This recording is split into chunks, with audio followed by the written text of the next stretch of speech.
Imaginez un lieu parfait, un jardin où règne paix, beauté et harmonie. Ce lieu, c'est le jardin d'Éden, un paradis que Dieu lui-même a planté pour l'humanité.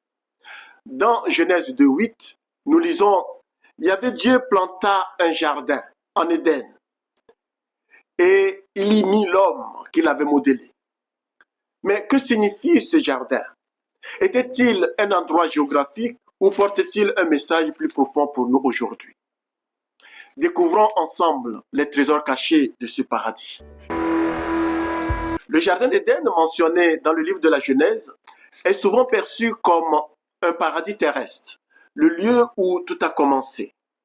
Il est le symbole d'un monde parfait, créé par Dieu, un espace de communion entre le divin et le divin et l'humain. Éden signifie délice ou plaisir. Et ce jardin reflète le projet de Dieu pour l'humanité.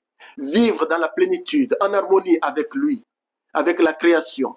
Mais ce paradis n'est pas qu'un souvenir du passé.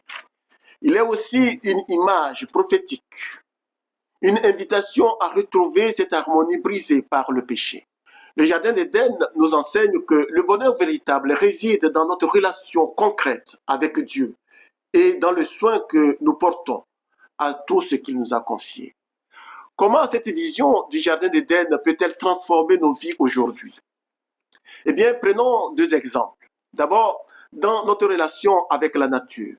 Dieu a planté ce jardin et a confié à l'homme la responsabilité de le cultiver et de le garder. Nous sommes donc invités à être de bons intendants de la création, en protégeant notre environnement et en respectant ses ressources. Deuxièmement, dans notre relation, dans notre recherche de la paix intérieure. Éden symbolise un état de communion parfaite. En cultivant notre relation avec Dieu à travers la prière et la méditation, nous pouvons retrouver une paix intérieure qui reflète ce paradis perdu. Ces gestes simples nous rapprochent du dessein de Dieu pour l'homme, vivre en harmonie avec lui, avec les autres et avec nous-mêmes. Le jardin d'Éden n'est pas qu'un récit du passé. Il est un rappel intemporel de notre appel à vivre en harmonie avec Dieu et avec la création entière. Que chacun de nous prenne le temps aujourd'hui pour contempler cette vision et pour réfléchir sur sa propre Éden.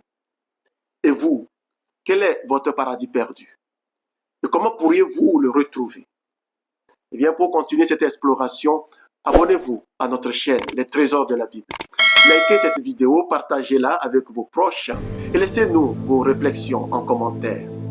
Ensemble, redécouvrons les trésors cachés de la parole de Dieu. Que Dieu vous bénisse et vous garde. Ciao.